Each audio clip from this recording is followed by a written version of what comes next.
Hi everyone, Linda Reed-Enever, and welcome to another Tips Tuesday session. I'm excited to have you here, and of course everything's going alive to tell me that I'm meant to be here with you today, sharing some tips on how you can market your business. If this is your first time joining us, welcome to a Tips Tuesday session. Please say hello in the comments, whether it's your first time, your second time, your third time, or how many other times that you have been here coming into a Tips Tuesday session. I am definitely excited to share some tips with you today. But before I start today's session, I just wanted to cover something off that is incredibly important to me when it comes to the world of business, and something that's coming up over the next couple of days, and that is Are You Okay Day. And Are You Okay Day is definitely, hey Mick, how are you? Are You Okay Day is definitely a very, very important process when it comes to running your business, and right now, especially for those of us in Victoria and multiple areas, we may not be as okay as we would normally be. So I do want to encourage anyone who needs to reach out to either us or the BBB community, so the business community. And if you're not okay, ask for help. But it is not shameful in any way to contact services such as Lifeline, Beyond Blue, and any organisation out there that can help you if you are not okay within your business life. And for those of you who are connected with me on Facebook, in addition to here, will understand that I had one of those days yesterday where things just weren't okay. We had a couple of issues and multiple stuff, and it was okay to be not okay and walk away from the business. So I am really encouraging anyone who is in those shoes at the moment, or in that space that maybe they're not okay, then reach out and ask for help, and touch base with the professionals such as Beyond Blue and Lifeline and all of those guys out there that can help you throughout that journey.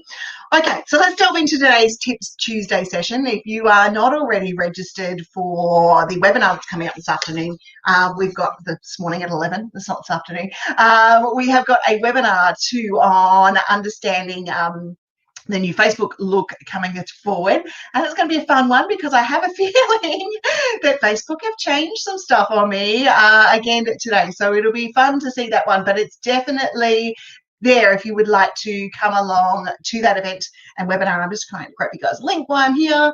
And it's understanding your Facebook, and that will be at 11 o'clock today. And I'm sorry guys, I've got a whole heap of code that I'm about to put in the chat box here, but here is the webinar if you want to do this one.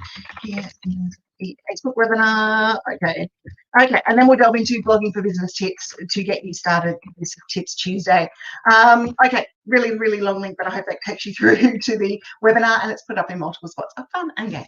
Okay, so today's tip is about blogging for business, or how does a blog help you with coming into marketing your business. So first of all, I suppose we start with the terminology. Hey, Maddie, how are you? What is a business blog? And a business blog, or a blog on your business, is, think of it like an online magazine. It's something you get to publish. And in the world of social media and in the world of the internet, we get to own a couple of things, and that one is our email list and one is our website.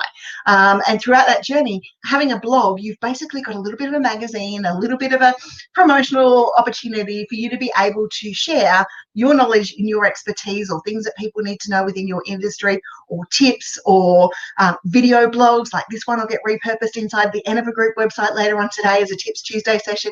You get the opportunity to be able to connect with an audience that will know, like, and trust you, and it's a way of building your expertise.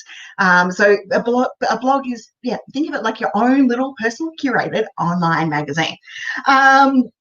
It's your opportunity to share knowledge, expertise, show people how to use tools, lead people through you, put opt-ins, have worksheets, downloadables, all of those sorts of things. So your blog is what you make it. But I do strongly suggest, when it comes to business, we don't make our blog purely a sales pitch. Okay, so what does blogging for business do for you? It establishes your authority because you're able to be found on Google, because by putting out good, informative content that people can reference, Google like that, so it establishes your authority.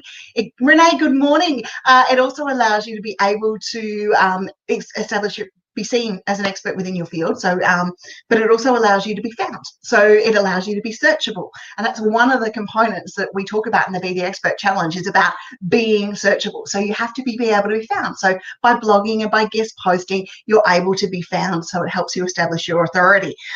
It also allows you to do that to both your existing clientele as well. So your blogs, if they're really good, informative pieces, then you can include that in your company newsletter, and you can attract people who maybe had forgotten about you, or needed some tips and advice, or maybe feeling a little bit confused. You're able to answer some questions inside those blogs that really make sure that they feel like they're nurtured and they're engaged throughout that process, and they can connect with you. So that's another thing that blogging can do. It can actually not only establish you as an credible person inside the new clients, it can also boost your credibility with your existing clients.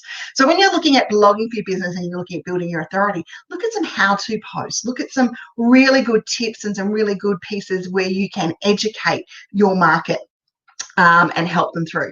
Now, it can provide additional insight for existing clientele. So you might have an onboarding sequence for your people that leads back to your blog and back to your website, that steps them through the process of buying your after they've bought your product, or whatever product that they've bought.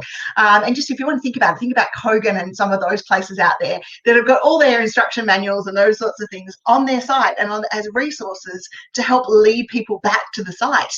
So digital manuals, digital downloads, checklists, troubleshooting, FAQ stuff, all of those things work really well within the blog post. Now, your blog post also creates, if it's written in evergreen style, and that means that it can be come back and referenced time and time again, it creates a really good opportunity for you to have social media content. And you can, take a tool and use a tool like Missing Letter and have it go out continuously, or you can break it down and take it into images and have images go out there and share your expertise that way, with different little tips and images going throughout the area. So you might take it out and go, okay, well, that's a really cool quote. I'm going to create that into a graphic, or I'm going to do a short little video and then link back to the blog post. So your blog post is a really good space when it comes for looking for future content for your business. It places you front of mind. It does. If you continually blogging and you're continually putting information out there and good resources, people are going to remember that you're there. Now, blogging doesn't have to be all written word. It can be something like this Tips Tuesday Live, that will then be repurposed into our blog on the Enever Group site. And what that means for us is we will put the video in there, and we'll have a video explanation, and we'll cover some of the blogging and some of the tools that I've mentioned to you here, and we'll pop it onto the website. So it doesn't always have to be. We're now in the world where vlogging is equally as part of it. So, I said magazine, but it's really your own publication, your own channel that you're able to share those things with. So you could do a video blog and pop that into your website as well. It also helps with your website ranking, because new content, good searchable content, as you start to write how-to pieces, you'll start to actually put keywords and good information into that post, and that will help your business rank from there. Now, from the educating your market point of view, if you're putting good how-tos, good references, what to know before working with you, things that people are going to ask as they lead throughout the business journey, it's going to lead to a better quality client for you. If you're a course creator, for example, you might start the basics in your blog that will lead people through to your course. So you might start, how do I do X, Y, Z, and then, for further information, head over to whatever course. And even in today's video, I've linked through to, if you want more tips on blogging for business, go through to the Blogging for Business course. So blogging is awesome when it comes to growing your business. Now, a couple of tools that, if you don't like to write, and that's absolutely fine, I understand that, is Google Talk to Type, or using the voice recorder on your phone and then using services like Rev that will type those things up. But if you use Google Talk to Type, it'll do most of it for you. And having those things transcribed, or doing videos, or doing presentations with other people, and then maybe having them transcribed and looking at what can be a blog post from in there. So if you don't like to talk, but you're guest speaking, you're guest presenting, record yourself and see what you can put into a blog. But today, to leave you with a final challenge for Tips Tuesday, because it's not a session with me if we don't have some homework along the line, have a thought about the questions you are being asked by your clients, Are they repetitive? If they are repetitive, they make amazingly good blog content, because not only are you able to answer the question and you answer it once, you're then able to have it be seen on search. And if someone does ask you a question via email or something, you're able to delve in and give them the links, and it's all nicely presented. And you know that you're consistently delivering the same advice if that question pops up. And that's where blogging and having good resources on your blogs for both your clients and potential clients becomes a really, really good version. So remember, when we're putting our blog posts together, it's all about informing our market. We will do an occasional promotional one. Remember, if you've got another product or service that you'd like them to take, add a call to action.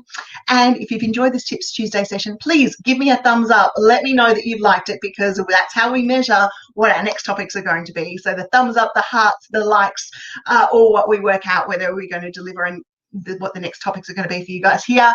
And if you do want more help with blogging, you can either book a discovery call with me and we can delve into the world of blogging, or you can head to the Blogging for Business course, go through our blog formula, go through all the how the blog post is made together, and I'll even review a blog post for you as part of that course. Okay, guys, have a great week, and I will see you on the Facebook webinar at 11 if you're joining me. Bye.